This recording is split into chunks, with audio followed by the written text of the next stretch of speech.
Hello friends, welcome to my YouTube channel Samrat education. दोस्तों, इस video में आप लोगों के लिए इंट्रोडक्टरी एनिमल हस्बेंड्री का पेपर लेकर आया हूं। प्रीवियस ईयर तो चलती है, शुरू करते हैं। पहला क्वेश्चन, यदि आप लोगों को इसका पीडीएफ चाहिए तो डिस्क्रिप्शन में व्हाट्सएप ग्रुप का लिंक और व्हाट्सएप नंबर है, वहाँ से आप इसका पीडीएफ ले सकते हैं। स्वाइन फीवर किसके कारण होता है? तो स्वाइन फीवर वायरस के कारण होता है। ऑप्शन नंबर 20 हो जाएगा। स्वाइन फीवर किसके कारण होता है? वायरस के। अंग्रेजी शब्द एग्रीकल्चर निम्नलिखित में से किस भाषा से लिया गया है? तो लैटिन भाषा से।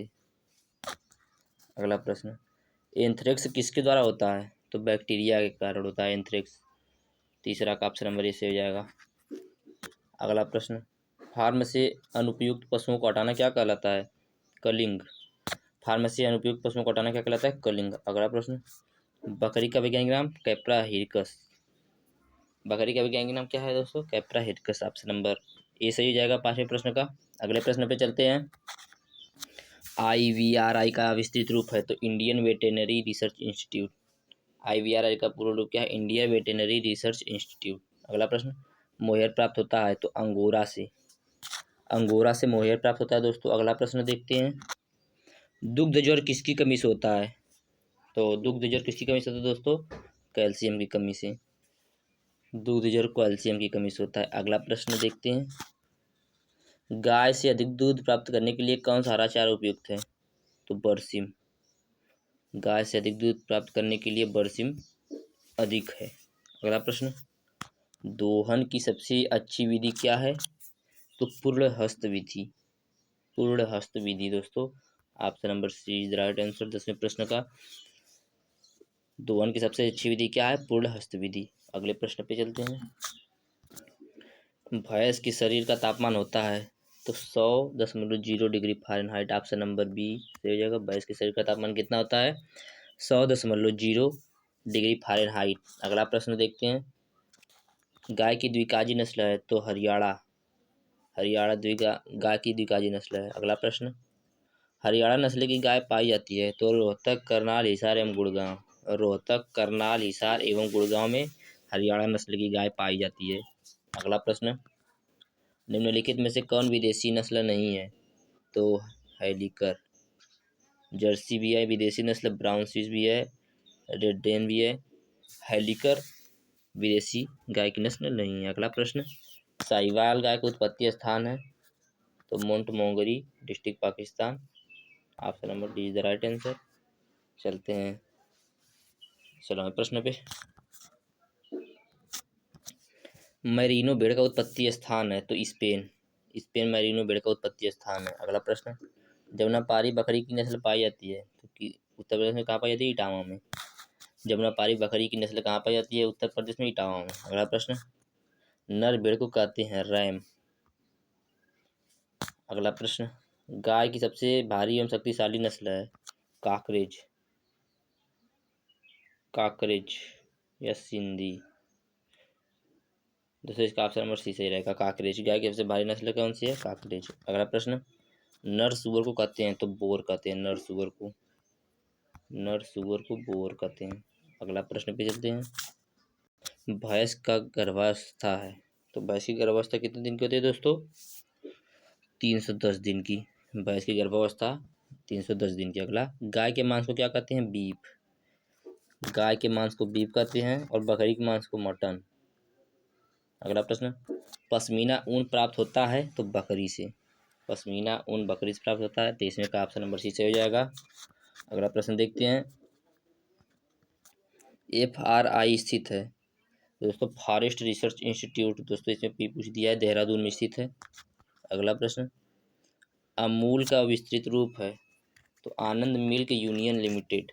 आनंद मिल्क यूनियन लिमिटेड। दोस्तों, जो हम लोग अमूल दूध पीते हैं उसका पूर्ण रूप है आनंद मिल्क यूनियन लिमिटेड। दोस्तों, आनंद मिल्क यूनियन लिमिटेड अमूल का फुल फॉर्म है। दोस्तों, अगले प्रश्न पे चलते हैं, NDRI स्थित है? National dairy research institute. दोस्तों, NDRI पूरा नाम क्या है? National dairy research institute. और ये कहाँ स्थित है? करनाल में। National dairy research institute Karnal में स्थित है। अगला प्रश्न, निम्नलिखित में से किस वैज्ञानिक को श्वेत क्रांति का जनक कहा जाता है? तो डॉक्टर वर्गीस कुरियन को। डॉक्टर वर्गीज कुरियन को श्वेत क्रांति का जनक कहा जाता है दोस्तों। अगला प्रश्न, श्वेत क्रांति का संबंध किससे? तो दुग्ध उत्पादन से दोस्तों। श्वेत क्रांति का संबंध किससे है? दुग्ध उत्पादन से। अगला प्रश्न, गीर एक नस्ल है, तो गीर किसकी एक नस्ल है? गाय की। गीर गाय की एक नस्ल है। अगला प्रश्न, देसी गाय का वैज्ञानिक नाम? बास इंडिकस। बास इंडिकस दोस्तों देसी गाय का वैज्ञानिक नाम।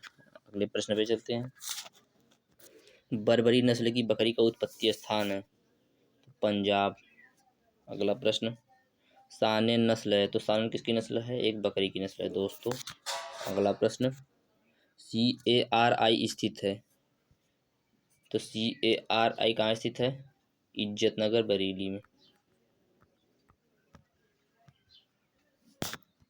तो इसका पूरा नाम है सेंट्रल एग्रीकल्चर रिसर्च इंस्टीट्यूट। अगले प्रश्न पे चलते हैं। मादा भेड़ के बच्चा देने को क्या कहते हैं? लाम्बिंग कहते हैं। लाम्बिंग। अगला प्रश्न, अमृत महल नस्ल है गाय की। अमृत महल किसकी नस्ल है? गाय की। अगले प्रश्न पे चलते हैं। CSWRI स्थित है, तो अंबिका नगर में। चलते हैं अगले प्रश्न। विभिन्न जातियों के पशु के समागम को क्या कहते हैं? Cross breeding. विभिन्न जातियों के पशुओं के समागम को क्या कहते हैं? Cross breeding. और संबंधित नर एवं मादा पशुओं के समागम को क्या कहते हैं? इनब्रीडिंग। अगला प्रश्न, हिन्नी उदाहरण है, इसका उदाहरण है दोस्तों प्रसंकरण का। अगला प्रश्न, खच्चर विकसित हुआ है? मादा घोड़ा नर गधा। मादा घोड़ा जब नर गधा क्रॉस करते हैं दोस्तों तो खच्चर का। अगला प्रश्न देखते हैं। थनैला किसके कारण होता है? तो बैक्टीरिया कारण होता है। अगला प्रश्न देखते हैं। ब्रुसेला एओर्टस एक एजेंट है, तो किसका एजेंट है? एंथ्रेक्स का। ब्रुसेला एओर्टस एक कारक एजेंट है, किसका? एंथ्रेक्स का। अगला, IGFRI स्थित है, तो झांसी में स्थित है दोस्तों।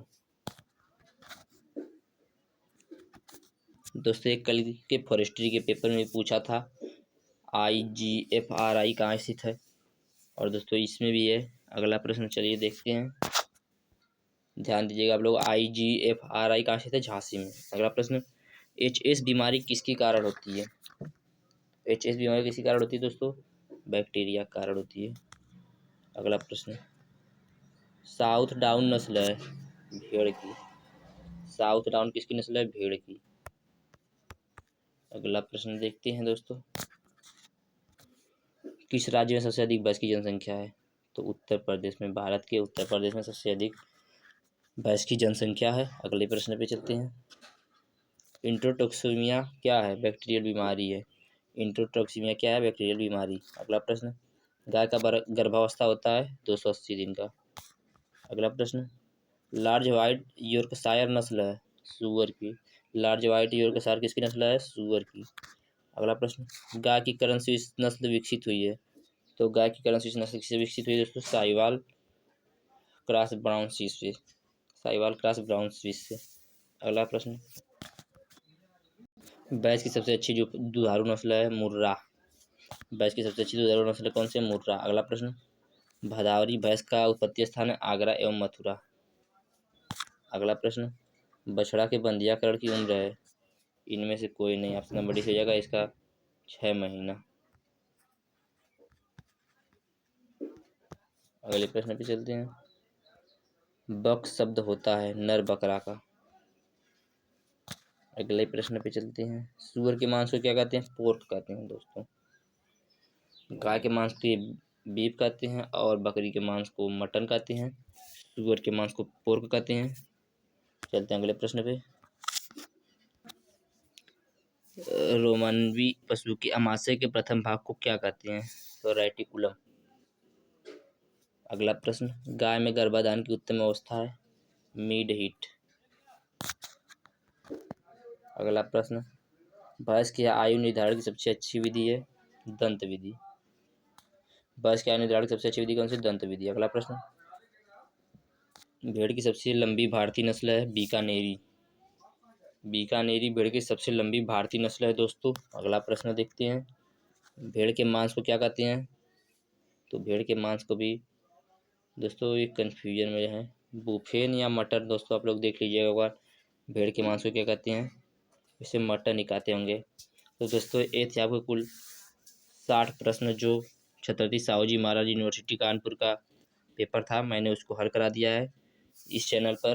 बेसिक एग्रीकल्चर के प्रथम सेमेस्टर की सभी विषय की परीक्षा की तैयारी कराई जा रही है। और दोस्तों परीक्षा के बाद तुरंत इस पर आंसर की दिया जाता है। तो आप लोग चैनल को सब्सक्राइब कीजिए, वीडियो को लाइक कीजिए, शेयर कीजिए। जय हिंद।